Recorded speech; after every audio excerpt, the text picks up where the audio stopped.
что делать? Врача зови! Я тебе откровенно скажу, ты везунчик. Если бы не этот официант, мы бы сегодня с тобой не разговаривали уже. Найдите мне вчерашнего этого официанта. Ладно, давай к делу. Ты знаешь, кто я? Марат Амурович Асметов, олигарх в списке топ-50 нашего Forbes. Топ-30.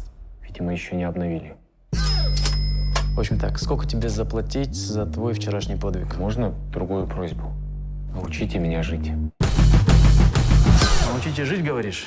Не забывай дышать. Расскажи про себя. Мне 26, заочно учусь на финансиста и подрабатываю официантом. Мы с моей девушкой арендуем квартиру. Әйелі бар, балашасы бар.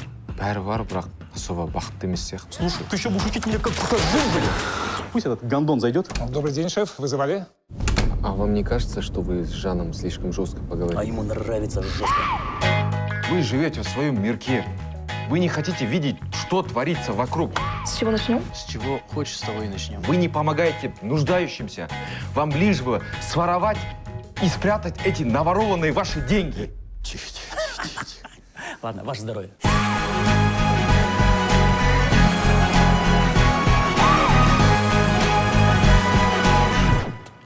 Повторите. Как мы должны работать? Честно. Громче я сказал. Сидеть, куда пошел? Сядь на место. Сядь. И надеюсь, что это было довольно эффективно. Ты всегда знал, чего хочешь, всегда добивался этого. У нас все есть, кроме одного. Тебя.